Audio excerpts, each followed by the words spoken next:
ആസിഫ് അലി വാർത്തകളിൽ താരമായിക്കൊണ്ടിരിക്കുന്ന സമയത്താണ് തന്റെ പുതിയ ചിത്രം വരുന്നത് ലെവൽ ക്രോസ്.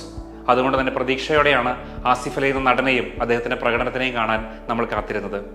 ജിത്തു ജോസഫിന്റെ സംവിധാന സഹായിയായിരുന്ന അർഫ സയൂബിന്റെ ആദ്യ സംവിധാന സംരംഭമാണ് ലെവൽ ക്രോസ് എന്ന സിനിമ. ഒരുപക്ഷെ നമ്മൾ കണ്ട് പരിചയിച്ചിട്ടില്ലാത്ത ഒരു പുതിയ ജോണറിനെ നമുക്ക് പരിചയപ്പെടുത്തി തരുന്നുണ്ട് ഈ സിനിമ. പറയത്തക്ക വലിയ കഥകളൊന്നും ഇല്ലെങ്കിൽ പോലും ആ സിനിമ ഉണ്ടാക്കുന്ന ഇമ്പാക്റ്റും അതിന്റെ കഥാപരിസരവും വളരെ വ്യത്യസ്തമാണ്.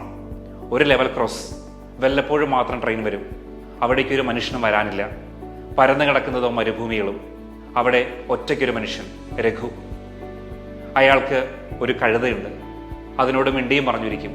വേറൊന്നും അയാൾക്ക് ചെയ്യാനില്ലാത്ത അയാളുടെ ദിവസങ്ങളും അയാളുടെ ജീവിതങ്ങളും.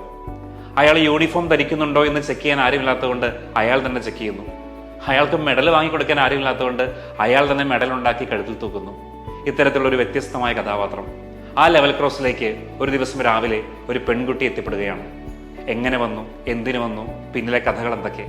ഇതാണ് സിനിമ ചുരുൾ നിവർത്തുന്നത്. ഒരുപക്ഷെ ഒരു മൈൻഡ് ഗെയിം എന്നോ സൈക്കോളജിക്കൽ ത്രില്ലർ എന്നോ പറയാവുന്ന ഒരു കഥ. കൂടിപ്പോയാൽ 3 കഥാപാത്രങ്ങളിലൂടെ മാത്രം വികസിക്കുന്ന ഒരു കഥ.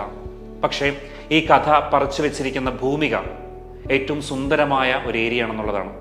അതുകൊണ്ട് തന്നെ അതിൻ്റെ കാഴ്ചകളും അതിൻ്റെ വിശാലതയും അതിൻ്റെ ഏകാന്തതയും പ്രേക്ഷകന് നന്നായിട്ട് ഇമ്പാക്റ്റ് ഉണ്ടാക്കുന്നതായിട്ട് മാറിയിട്ടുണ്ട്.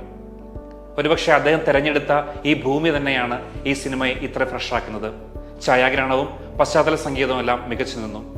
രഘു എന്ന കഥാപാത്രത്തെ അവതരിപ്പിക്കുന്ന ആസിഫ് അലി തന്നെയാണ് ഈ സിനിമയുടെ നട്ടെല്ല്. ഒരുപക്ഷെ കഥാപാത്രമായിട്ട് പൂർണ്ണമായി മാറുന്ന മാനരസങ്ങളിലും വേഷ സംവിധാനങ്ങളിലും വരെ അദ്ദേഹം പരിപൂർണമായി ആ കഥാപാത്രമായി മാറിക്കഴിഞ്ഞു എന്നുള്ളിടത്ത് ഈ നടൻ എത്രമാത്രം വളർന്നു എന്നുകൂടി സിനിമ നമുക്ക് കാണിച്ചു തരുന്നുണ്ട്. ആസിഫ് അലിയോടൊപ്പം തന്നെ അമല പോളിന്റെയും ഷറഫുദ്ദീന്റെയും പ്രകടനങ്ങളും എടുത്തു പറയേണ്ടതാണ്. ഈ സിനിമ ഓരോരുത്തരുടെ പെർസ്പെക്റ്റീവാണ്.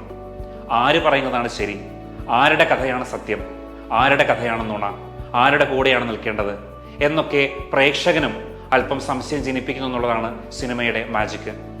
ഇത്തരത്തിൽ പല പെർസ്പെക്റ്റീവുകളെ മാറി മാറി നോക്കിക്കാണുന്ന ഒരു സിനിമ ഒരു മൈൻഡ് ഗെയിമായി തന്നെ നമ്മുടെ മുന്നിൽ അവശേഷിക്കുന്നു. ട്വിസ്റ്റുകളും ത്രില്ലർ ഫീലുകളും നമുക്ക് തരുന്നുമുണ്ട്.